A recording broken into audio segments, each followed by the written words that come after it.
Okay, so I've already mentioned this before, but when I earn money on the internet making these crummy videos, what I do is I reinvest that money into stocks that I've heard about, and I try to roll the internet additional income that I've made into more money. So what I'm doing is, this month I earned, between my online accounts, I earned a little over $1,600. So I figure I'm going to take half of that, and that's about $800, give or take. It's a little bit more, but it's about $800. And I'm going to take half of that. I'm going to invest in this company called BLOZF, BLOZF. Basically, BLOZF is making breathalyzers for marijuana detection. And I know a lot of you, smoke weed. I've never smoked weed myself, but the thing about it is a lot of you probably don't like the fact that they're doing that. But the simple fact is, whether you like it or not, I consider this a chance to invest in this company, because when it does work, it's going to be sought after by law enforcement everywhere.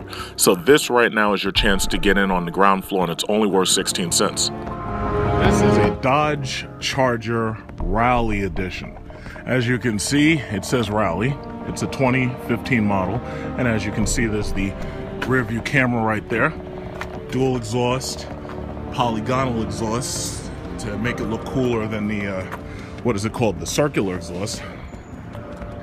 As you can see, it has the regular brakes, not performance Brimbos, but it comes in that beautiful new blue color that they've got. BMW's 4 was probably the first car that I've seen with a color like this, but this color looks fantastic on these large cars. And how about the price? Let's see. Price starts at $29,995. The total price is $33,480, and that's because there's a navigation system for $1,000 added on, and on top of that there's a $1,495 basically minor touches, like this 20-inch wheels instead of like the 17s or 18s, and they have these this spoke design. It's a good looking wheel, as you can see. And my thing is, this is a 300 horsepower V6, so you don't really need performance brakes, but my thing is, you probably want to paint your rotor calipers. If I was you and you had a color like this, I would paint the calipers the same color blue as this car, because that would really help it stand out on the road, even though it doesn't have a Hemi. So as for the back, newer vehicles, the 2015s, get USB charging. So you have dual USB chargers for your kids. Now, my only problem is there's no outlet. There's no 12-volt outlet right here. If there was a 12-volt outlet, that would really be awesome too. But you see, with a 12-volt outlet, you can plug in dual USB chargers, because a lot of those 12-volt plugs offer USB charging now. So, in fact, I have one that has a 2.1 amp charger, which will help charge your iPad twice as quickly as if you tried to plug it in on a 1 amp, and then it would tell you it's not charging at all. So as you can see, this is the plain black interior. No moonroof, plain black. Chargers don't come with, what's it called, panoramic roofs. There are no panoramic roofs if you have a Charger. There is no heated and cooled cup holders like there is in my car. There's the Beats audio sound system, as you can see. And this also comes with the 8-speed automatic. Now, there's a lot of people saying, "Oh man, I wish they'd put the manual in the Charger. Instead, I only can choose a Challenger." But the simple fact of the matter is, for city driving, a manual is horrible. And we live in New York City, and there's a lot of people who buy these cars for the city in order to use it as a 4-door sedan for their family.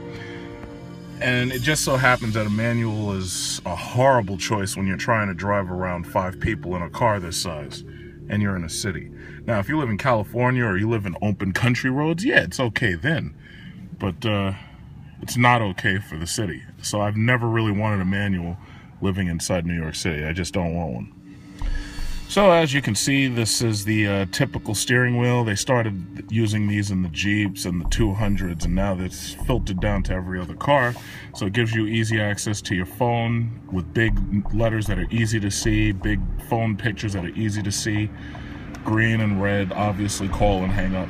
There's nothing really groundbreaking in here. It's nice, simple, straightforward, and I'm so glad that they've designed this new 8-speed transmission for the Torque Flight and the Hellcats and the 8-speed regular that they have in the other cars. But I'm really glad that they've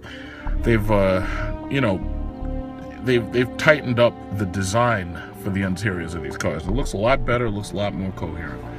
So frankly, I mean, this car will only go up to 140 miles per hour, and that's if you're lucky, wherein the Hellcat will exceed 200.